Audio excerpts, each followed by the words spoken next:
lecture, we dive more deeply into the low-cost provider strategy and how that is utilized within organizations in order to compete. Essentially, one can either look at low-cost strategies that are difficult for competitors to imitate, and also you want to try and lower your costs without lowering the quality of your product. An example of this reducing your costs, you can see companies like Amazon that are trying to do these drone deliveries and things. They're trying to reduce their cost, but without hurting the product quality, whatever it is that they're selling. Clearly, whenever you're able to reduce your costs across the board, you're able to potentially increase your profits and have more of an opportunity to make money, but at the same time have more flexibility in reducing your prices in order to maintain your market share and to target competition.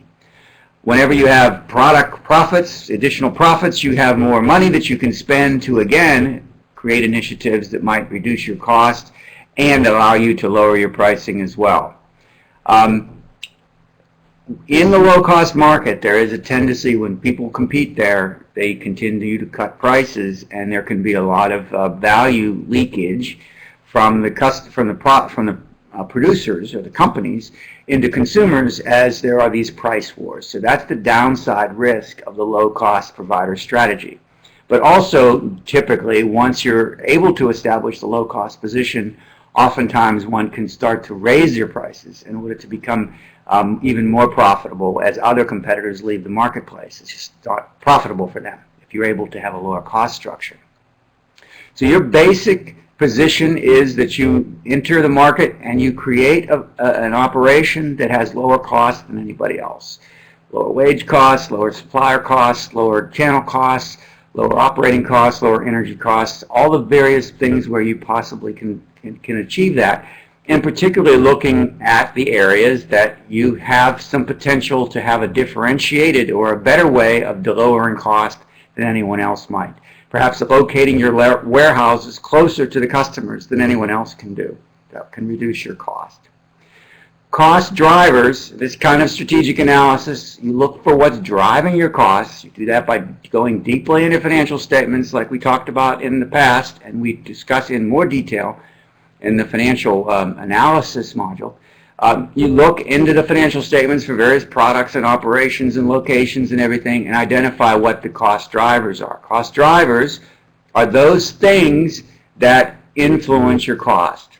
Perhaps it's labor cost, perhaps it's transportation cost, perhaps it's energy cost. If gasoline prices go up, that increases it's a cost driver if you have a lot of distribution in it, trucks and trains and cars and that sort of thing that are driving part of your cost structure. Those can have a very significant effect.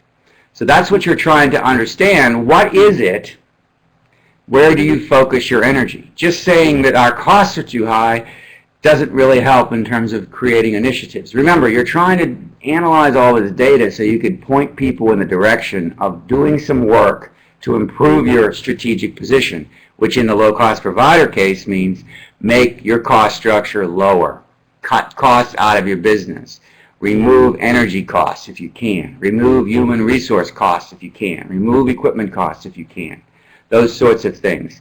So you want to, and you could go to your suppliers and have them charge you less, like in energy. You can negotiate a better price if you're very broad in terms of your position. You're a very strong buyer from a particular supplier. Remember the 5 forces model? Now you're the buyer. You can exert power and reduce your cost.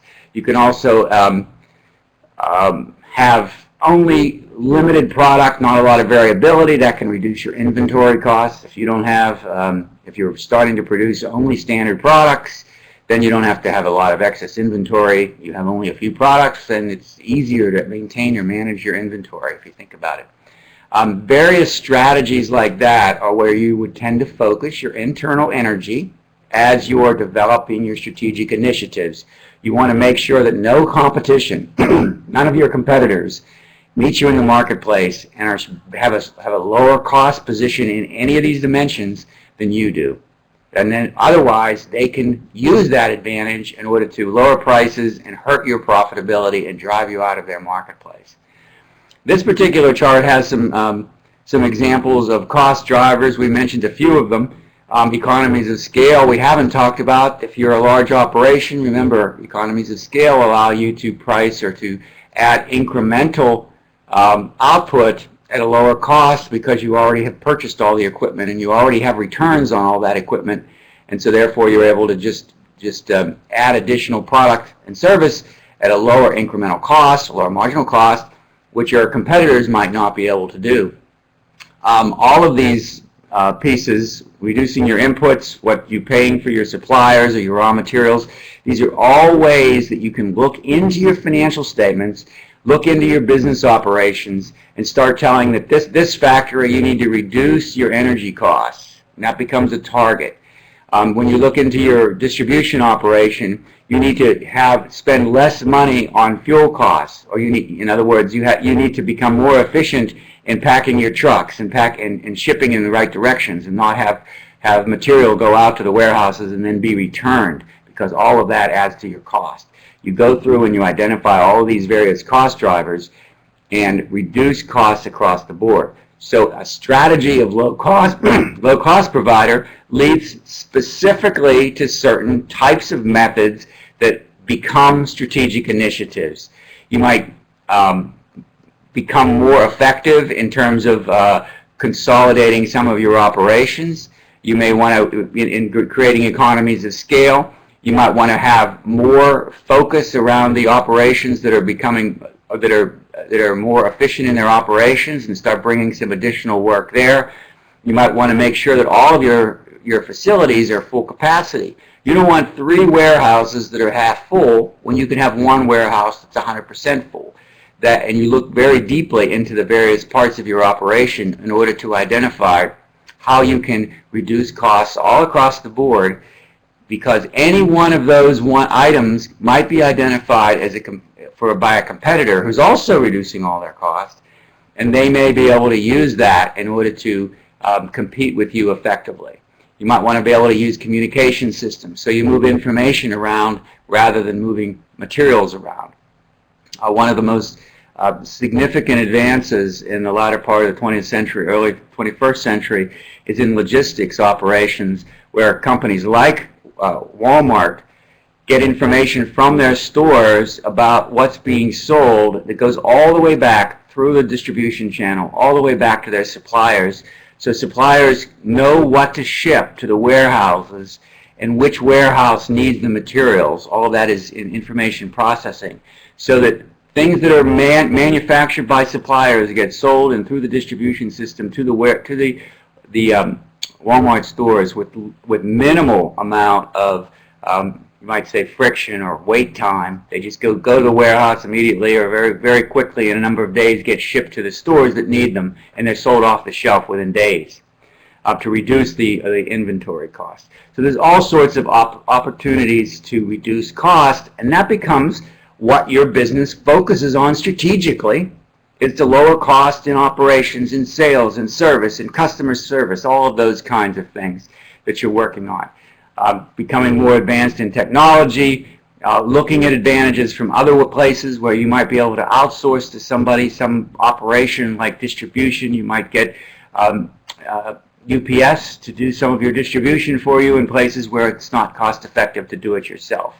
And becoming more and more motivational, you tell your employees that their salaries and their activities are based upon, or their raises are based upon how well they're able to manage these cost-cutting, cost-containment type of activities and operations. So you have a whole set of strategic initiatives around being efficient, being effective, and being the low-cost provider. Those are the sorts of things that you want to think about all across your value chain, not just internal to your company, but in your suppliers as well as in the areas of your supply chain.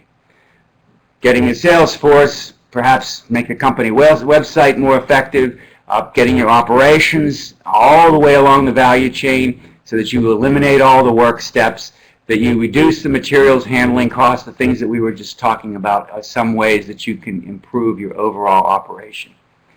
Bottom line is, you have to have a low-cost edge over your competition with this strategy, because as long as you're at the low end on the cost, no matter what your competitors do with pricing, you'll be able to respond and defend your position. If you're not low cost, then there is a potential that you cannot respond. They can cut their prices if they're lower cost, and you cannot make money. And so you have to go out of business. And that's the essential principle whenever you're trying to run a low-cost strategy.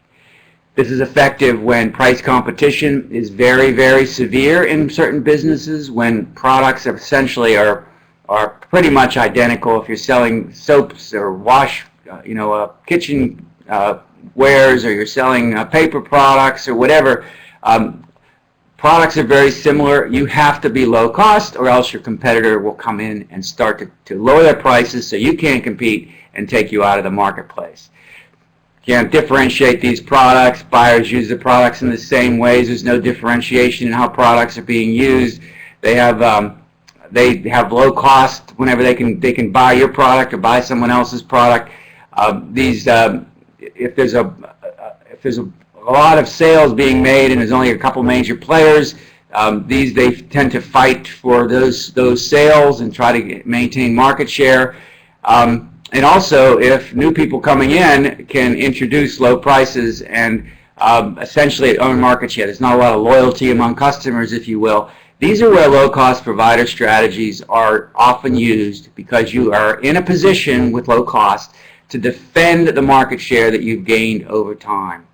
This is how you win when you have price-sensitive buyers, and there is a floor on it. They are the ones that decide on what they're willing to pay based upon they can go to anyone, essentially. That's when this kind of a process works. It doesn't necessarily, reducing prices doesn't necessarily lead to higher profits, because you also have the cost element.